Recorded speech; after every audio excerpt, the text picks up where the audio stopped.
نماز نہ چھوڑے. بعض دفعہ یہ ہوتا ہے شیطان ایک گناہ کرواتا ہے, پھر شیطان کہتا ہے تو پورا شریعت کو تو چل نہیں رہا, تو نماز کا کیا فائدہ, قرآن کی تلاوت کا کیا فائدہ. یہ مت کر لینا, یہ شیطان کا وار ہوتا ہے. جو نیکیاں ہو رہی ہیں ان کو مت چھوڑو. اگر بالفرض زندگی میں کوئی گناہ ہے بھی نا, وہ نہیں چھوٹ رہا اگر وہ گناہ, تو اس کی وجہ سے نیکیاں مت چھوڑو. شیطان کا یہ بہت بڑا وار ہوتا ہے, خاص طور پہ دیندار لوگوں پہ, کہ ایک گناہ ہو گیا وہ کنٹینیوسلی ہو رہا ہے, چھوٹ نہیں رہا. شیطان کہتا ہے اب چھوڑ یار, باقی نہ باقی چیزوں کو پکڑ کے رکھو, یہ بھی چھوٹ جائے گی انشاءاللہ. سمجھتے ہو کہ نہیں سمجھتے؟ مفتی سے ایک خاتون کا فون آیا کہ میرے میاں پرانے گانے سنتے ہیں بہت شوق سے, نماز بھی پڑھتے ہیں, حج بھی کرتے ہیں, روزہ بھی رکھتے ہیں, ماں باپ کی اطاعت بھی کرتے ہیں, پرانے گانے سنتے ہیں. میں نے کہا اتنا تو نیک ہے, ویسے تو جائز نہیں ہے گانے سننا, چاہے پرانے ہو چاہے نئے ہو. میں نے کہا چلو بڑا اچھا آدمی ہے کہ کم از کم لیٹسٹ ورژن. میں نے کہا اپنے میاں کو بولو بس پرانے تک ہی رہے, نئے تک نہ آئے. اور میں نے کہا انشاءاللہ یہ پرانے بھی, میں کوئی پروموٹ نہیں کر رہا کہ پرانے سن کے بہت اچھا کر رہا ہے, لیکن میں نے کہا چلو یہاں تک بریک لگا دو. بعض دفعہ اصل میں یہ ڈر ہوتا ہے کہ زیادہ سختی کی نا تو وہ ری ایکشن میں ایسا نہ ہو کہ نئی فلمیں دیکھنا شروع کر دے اور بالکل ہی بے لگام ہو جائے. تو وہی مثال ہے, جب ارطغرل ڈرامہ آیا تھا تو ہم نے لوگوں سے یہی کہا ڈرامے دیکھنا ٹھیک نہیں ہے.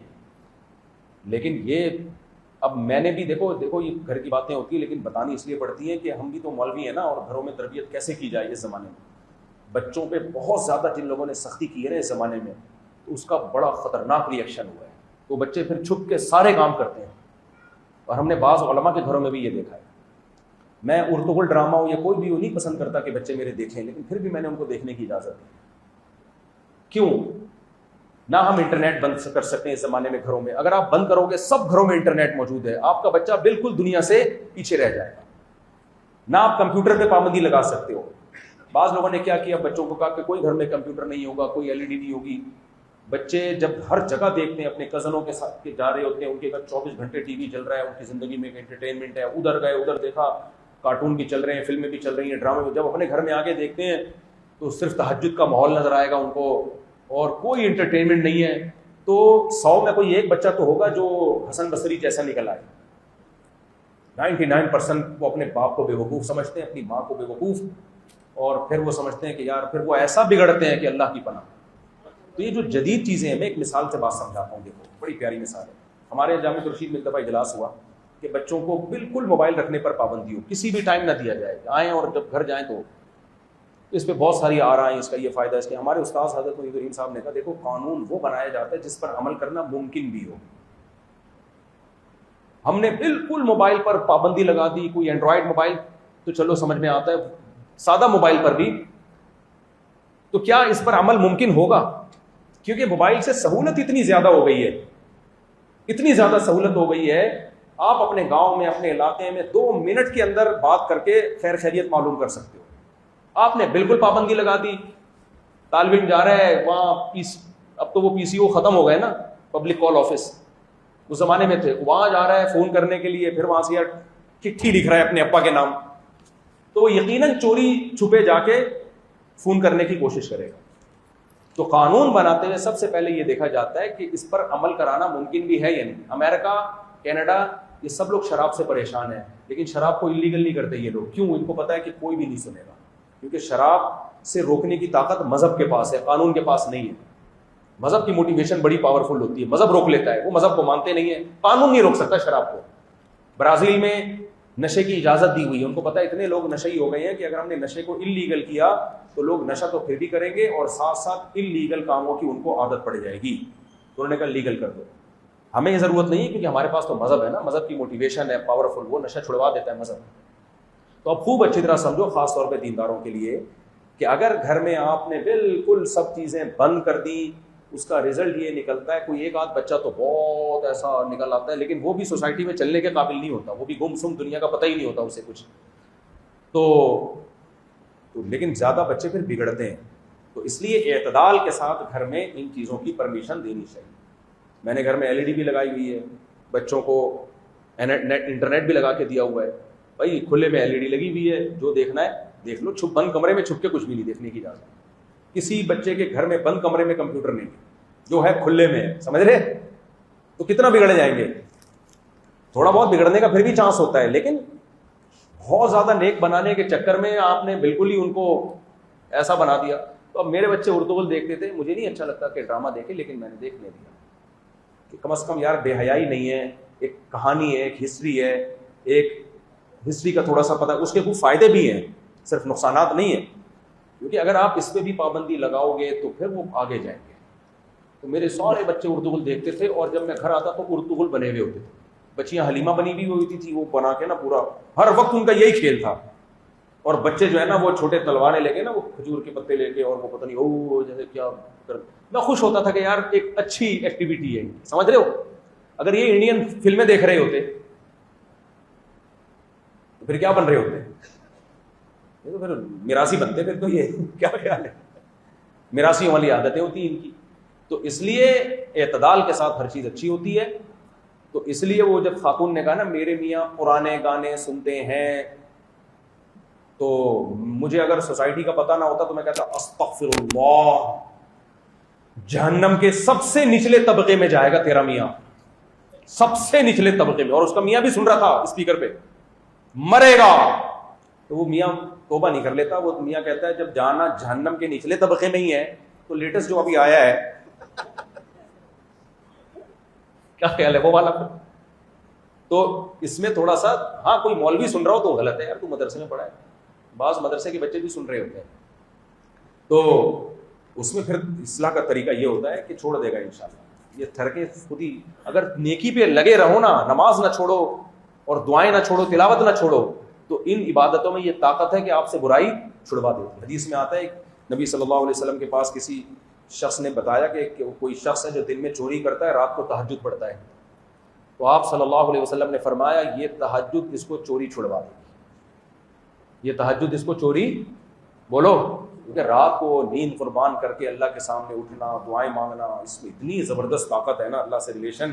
کیونکہ چوری تو پرانی عادت تھی ان کو, نمازی بننے سے پہلے کہ چوری کی عادت پڑی ہوئی تھی.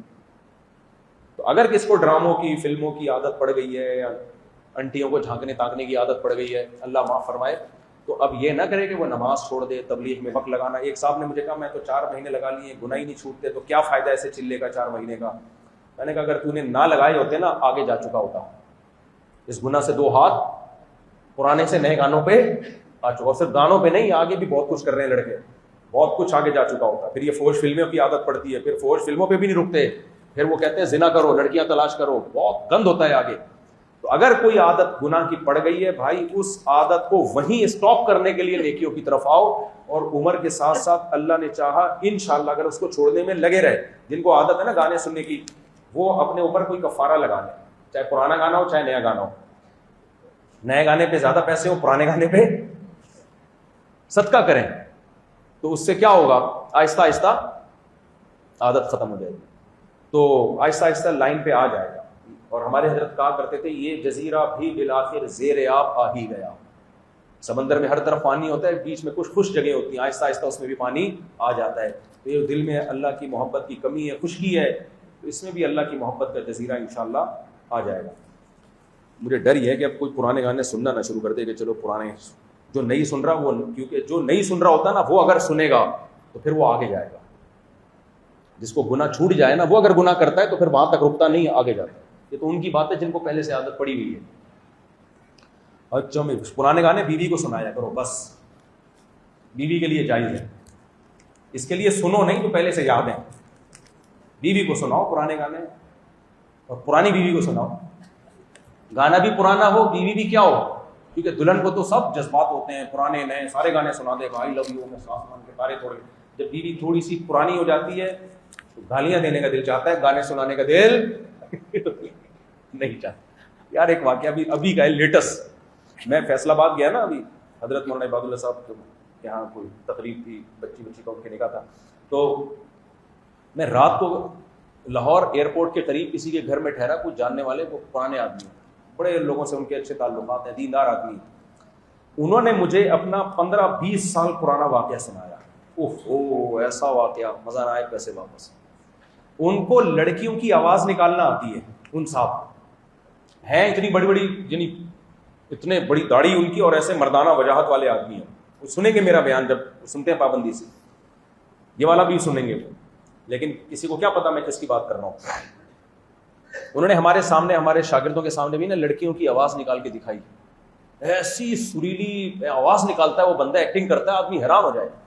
کہتے ہیں 2007-8 تک میں کیا کرتا تھا, اس وقت بیلنس موبائل میں کیسے ڈلتے تھے, وہ کارڈ اسکریچ کر کے اس کا نمبر بھیج دیا جاتا تھا, 100 روپے والا, 200 روپے والا. کہتے ہیں میں بڑا شرارتی تھا, اس وقت دین پہ نہیں تھا میں, تو میں لڑکیوں کی آواز بنا کر کالز کیا کرتا تھا, اس کال سے لڑکوں کو پھنساتا تھا میں. اور وہ لڑکے کون؟ لاہور کے پیر و مرشد بزرگ, جن کو لوگ بزرگ سمجھ رہے ہیں, ظاہر وہ بزرگ تو نہیں ہوگا. کہہ رہے سارا دن اس بزرگ کا کام جھاڑ پھونک کر کے لوگوں کے مسائل حل کرنا, اور رات کو 2 گھنٹے میرے موبائل میں بیلنس جلوا کے مجھ سے بات کرنا اور مجھے ہدیے بھیجنا. میں آئی بات, لاہور کا کوئی پیر تھا, جن چڑیل بھوت بھگاتا تھا, وہ پیر عامل, وہ بزرگ کا مطلب میرے کہ جو عوام کی نظر میں بزرگ عامل تھا, اس کا نام نہیں بتایا انہوں نے, کہا کہ یار کسی کا براس پاش کرنا مناسب نہیں ہے. کہہ رہے بہت بڑا پیر جو سارا دن لوگوں کو دم کر رہا ہے, چڑیل جن بھوت بھگا رہا ہے. کہہ رہے ایک دن میں نے ایسے فون ملایا اس کو, اب ایسا نہ ہو آپ لوگ یہ طریقے سے فون ملانا شروع کر دیں. کہہ رہے اس نے فون اٹھایا, کون؟ میں نے بڑی سلیلی سی آواز نکالی کہ سوری وہ رانگ نمبر ہے. اس نے کہا نہیں رانگ نمبر نہیں, بالکل رائٹ نمبر, بات تو کریں, آپ کیا کہنا چاہ رہی ہیں؟ کہ نہیں وہ اصل میں ایکچولی میں کسی اور کو فون ملانا چاہ رہی تھی, میں تو نہیں نکال سکتا نا ویسی آواز, تو وہ ملانا چاہ رہی تھی, تو وہ ایکچولی غلطی سے آپ کو مل گیا, لیکن آپ کی آواز بڑی اچھی ہے, آپ بڑی مردانہ آواز ہے آپ کی, آواز تو آپ کی بھی بہت اچھی ہے, تو آپ کیا کرتے ہیں؟ بھائی میں تو روحانی علاج کرتا ہوں. اچھا آپ روحانی علاج کرتے ہیں, تو اچھا آپ کو تو پھر نامحرم لڑکیوں سے بات نہیں کریں گے آپ؟ نہیں, اصل میں کچھ مسائل ہیں جو تمہارے ساتھ شیئر کرنا چاہتا ہوں. کہہ رہے ہیں ایسے 2 گھنٹے کہہ رہے ہیں کام یہی, اور بیلنس پہ بیلنس آئے جا رہا ہے. آپ کا کیا خیال ہے کتنے بندوں کو پھنسایا اس سے اس طریقے سے؟ 5000. وہ صاحب جو اتنی بڑی داڑھی, مردانہ وجاہت, سینے پہ بھی بال, ہاتھوں پہ بھی بال, اور داڑھی بھی بڑی گھنی, یہاں تک بال آئے ہیں, اور پاکستان کا 5000 بندہ. کہہ رہے ہیں آپ کے کراچی کے بھی بہت کسٹمر تھے میرے پاس, اس میں کیا مولوی, کیا غیر مولوی, کیا قاری, کیا غیر قاری, کیا ڈاکٹر, کیا انجینئر, کیا سائنٹسٹ, کیا پروفیسر, بڑے ہائی پروفائل ایجوکیٹڈ لوگ بھی. کراچی سمیت سندھ, بلوچستان, پنجاب, کے پی کے, کراچی کے ٹوٹل ملا کے کہتے ہیں میرے کسٹمر کتنے تھے؟ 5000. ایسے ٹھرکی شکل کسی نے نہیں دیکھی, آواز پہ بیلنس بھیجتے جا رہے ہیں. کہہ رہے ہیں ایک عمرہ کرنے گیا میرا کسٹمر, وہاں عمرے میں طواف کے دوران مجھے کال کر رہا ہے. کہہ رہے ہیں میں نے کہا بدتمیز, تمہیں شرم نہیں آتی, نامحرم کو طواف کے دوران کال کر رہے ہو؟ کہہ رہے ہیں یہ طواف ہے تو تمہاری دعاؤں کی برکت سے نا, شیطان کیسی پٹیاں پڑھاتا ہے, تم نے دعائیں مانگی تھی تو آج اللہ کے گھر کی زیارت نصیب ہوئی ہے, اس سلسلے میں تمہیں کال کر رہا ہوں. یہ سچی مچی کو وہ سن رہے ہیں, اگر میں جھوٹ بول رہا ہوتا تو ظاہر ہے وہ کہتے ہیں یار مجھ سب نے زیادہ کر دی. نا 5000 بندہ, اٹ از کالڈ ٹھرک. اس سے یہ بھی پتہ چلتا ہے کہ عورت کتنا بڑا فتنہ ہے کہ نہیں. بڑے بڑوں کو آواز سے ہی عورت الو بنا لیتی ہے. تبھی تو اللہ نے قرآن میں حکم دیا کہ غیر مرد سے جب بات کرو تو آواز میں نرمی پیدا مت کرو. اللہ نے ایسے تھوڑی حکم دے دیا, وہ تو جب دیکھتے تو لوگوں کے جنازے اڑ جاتے کہ ابے کس پہ مر رہے ہیں ہم, کس پہ مر رہے ہیں. تو خیر پھر وہ تبلیغ میں لگے, کہتے ہیں مولانا طارق صاحب کے بیانات سنے, اور اتنا پیسہ, کہنے میں غریب تھا, میں نے بہت پیسہ کمایا اس طریقے سے. خیر تو بات پتہ نہیں کس پہ سنا رہا تھا, کہاں سے آئی یہ بات, بس سمیٹتا ہوں. یہ بات آئی, واقعہ کیوں سنا رہا تھا؟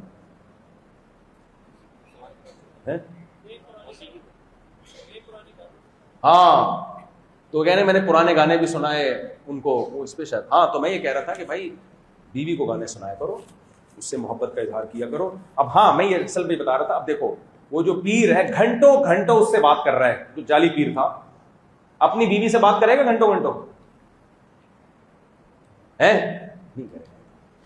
اس لیے یہ لوگ مجھے کہتے ہیں کہ ابھی بیوی کو گانے سنانا مفتی صاحب نے جائز ہونے کا فتویٰ دے دیا, اور اس سے تو لوگ گانے سنائیں گے. میں نے کہا بھائی کوئی بھی نہیں سنائے گا, نئی کو تو سنا دو گے, پرانی والی کو سنانا بہت مشکل کام ہے.